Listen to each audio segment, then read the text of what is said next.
कहानी का शीर्षक अविनाश का सपना। भाग 1 संघर्ष की शुरुआत। छोटे से गांव नवलपुर में एक साधारण परिवार रहता था। परिवार में अविनाश नाम का एक लड़का था जिसकी उम्र मात्र 12 साल थी। अविनाश के माता पिता गरीब थे, लेकिन वे मेहनती और ईमानदार थे। उसके पिता रामलाल खेती करते थे और माँ गीता घर का सारा काम संभालती थीं। अविनाश का सपना था कि वह एक बड़ा वैज्ञानिक बने और गांव के लोगों के लिए नई खोजें करे, लेकिन उसके हालात इतने कठिन थे कि यह सपना सिर्फ कल्पना लग रहा था। गांव में एक पुराना सरकारी स्कूल था जहां अविनाश पढ़ाई करता। उसके पास किताबें भी ठीक से नहीं थीं। कभी कभी उसके जूते भी फटे होते, लेकिन उसने कभी अपनी गरीबी को अपनी मेहनत पर हावी नहीं होने दिया। वह खेतों में काम करने के बाद रात को दीपक की रोशनी में पढ़ता और स्वप्न देखता कि एक दिन वह गांव का नाम रोशन करेगा। एक दिन गांव के स्कूल में नई शिक्षिका सुजाता मैडम आईं। वे पढ़ाई के प्रति गंभीर थीं और बच्चों में नई ऊर्जा भरना चाहती थीं। पहले दिन उन्होंने सभी बच्चों से पूछा, बच्चों, बड़े होकर तुम क्या बनना चाहते हो? सभी बच्चे मस्ती मजाक में जवाब देने लगे। कोई कहता टीचर, कोई पुलिस वाला, लेकिन अविनाश शांत बैठा था। जब सुजाता मैडम ने अविनाश से पूछा तो उसने गंभीरता से कहा, मैं एक वैज्ञानिक बनूंगा। मैं ऐसी खोज करूंगा जिससे हमारे देश और गांव का नाम दुनिया में रोशन हो। यह सुनते ही बाकी बच्चे हंसने लगे। किसी ने कहा, अरे यह तो पागल हो गया है। गांव के लोग कहाँ वैज्ञानिक बनते हैं? लेकिन सुजाता मैडम ने अविनाश की आंखों में चमक देखी। उन्होंने सबको शांत किया और अविनाश से कहा, तुम अपने सपने को पूरा कर सकते हो, लेकिन इसके लिए कड़ी मेहनत करनी होगी। मैं तुम्हारी मदद करूंगी। भाग 2 कठिन रास्ते।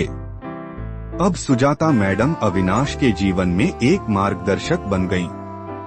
वे उसे हर रोज अतिरिक्त समय देकर पढ़ाती और नई किताबें लाकर देती। उन्होंने उसे गणित और विज्ञान के विषयों में रुचि दिलाई। शुरुआती कुछ महीने बहुत कठिन थे। अविनाश को कई बार गांव के लोगों के ताने सुनने पड़ते। लोग कहते, रामलाल, तुम्हारा बेटा तो किताबों में सिर खपाता है, खेतों में काम कब करेगा? रामलाल को चिंता होती, लेकिन गीता हमेशा कहती, अविनाश को पढ़ने दो, शायद हमारा बेटा कुछ बड़ा करे। धीरे धीरे अविनाश ने अपनी कड़ी मेहनत से गांव के स्कूल में सभी कक्षाओं में प्रथम स्थान पाना शुरू कर दिया।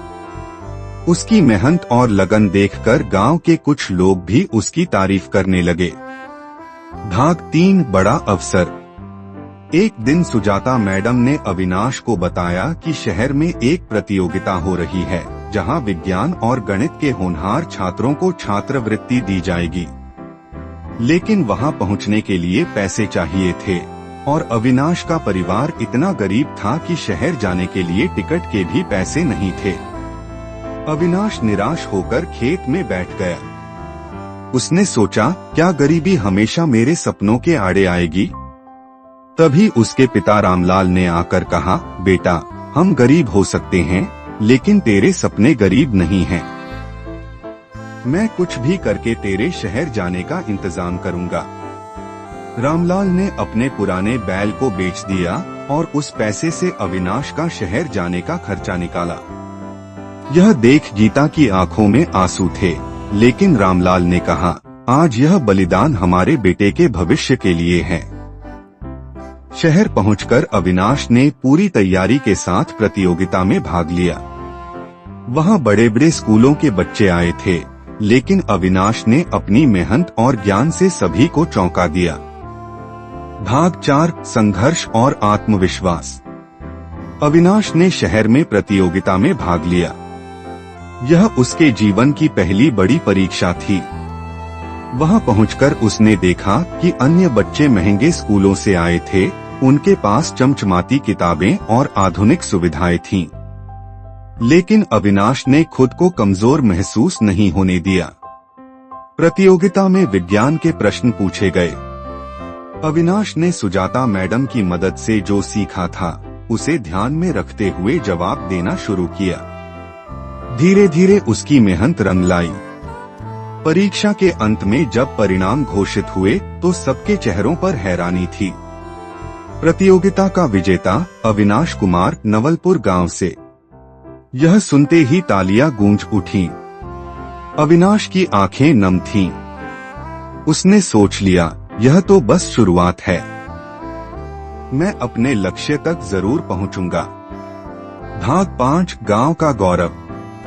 अविनाश जब पुरस्कार के साथ गांव लौटा तो गांव के लोगों ने उसका स्वागत किया।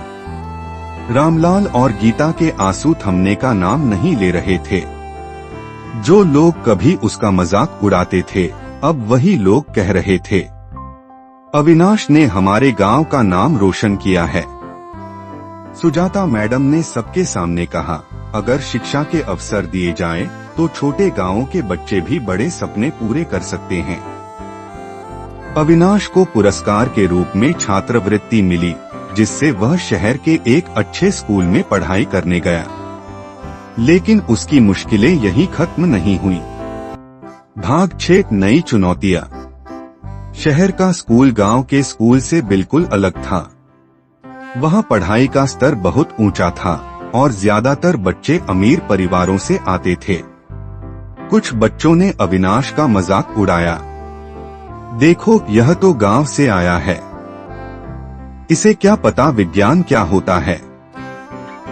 पहले कुछ दिन अविनाश के लिए कठिन थे, लेकिन उसने हार नहीं मानी। उसने खुद को याद दिलाया कि उसकी लड़ाई सिर्फ अपने लिए नहीं बल्कि उन सभी बच्चों के लिए है जिनके सपने गरीबी के कारण अधूरे रह जाते हैं। रात रात भर जागकर वह पढ़ाई करता, नए प्रयोग करता और अपनी कमजोरियों को दूर करता। धीरे धीरे उसके अध्यापकों को समझ में आने लगा कि अविनाश साधारण लड़का नहीं है। भाग 7, एक महान खोज। अविनाश अब विज्ञान की प्रयोगशाला में सबसे आगे रहता। एक दिन स्कूल में राष्ट्रीय विज्ञान प्रदर्शनी का आयोजन हुआ। सभी छात्रों को एक नई खोज या आविष्कार पेश करने का मौका मिला। अविनाश ने एक ऐसा सौर ऊर्जा आधारित यंत्र तैयार किया जो गांवों में बिजली की समस्या को हल कर सकता था। उसने यह यंत्र बड़े साधारण संसाधनों से बनाया, लेकिन इसका असर चमत्कारी था। जब प्रदर्शनी के निर्णायक मंडल ने उसका यंत्र देखा तो वे हैरान रह गए। एक शिक्षक ने कहा, इतनी छोटी उम्र में और इतने सीमित संसाधनों के साथ यह खोज असाधारण है। अविनाश का यंत्र प्रथम स्थान पर आया और उसे राष्ट्रीय विज्ञान पुरस्कार से सम्मानित किया गया। भाग 8, गांव के लिए समर्पण। पुरस्कार जीतने के बाद अविनाश ने तय किया कि वह अपनी खोज को अपने गांव और अन्य ग्रामीण इलाकों में पहुंचाएगा। वह वापस नवलपुर लौटा और वहां छोटे छोटे सौर ऊर्जा संयंत्र लगवाए। गांव में पहली बार बिजली आई। गांव के बुजुर्गों की आंखों में खुशी के आंसू थे। रामलाल ने गर्व से कहा, मेरा बेटा न केवल मेरा बल्कि पूरे गांव का सपना पूरा कर रहा है। भाग 9, दुनिया में ना। अविनाश की सफलता की कहानी अखबारों और टीवी चैनलों पर फैल गई। बड़े वैज्ञानिकों ने उसकी तारीफ की। उसे विदेश में शिक्षा के लिए छात्रवृत्ति मिली। विदेश जाकर उसने नई नई खोजें की और दुनिया में अपना नाम रोशन किया।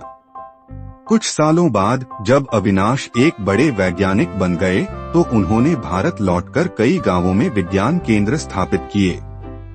उनका सपना था कि हर गरीब बच्चा पढ़े और बड़े सपने देखे।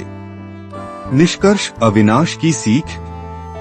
अविनाश की कहानी हमें सिखाती है कि सपने किसी के भी हो सकते हैं, लेकिन उन्हें पूरा करने के लिए मेहनत, लगन और आत्मविश्वास की जरूरत होती है।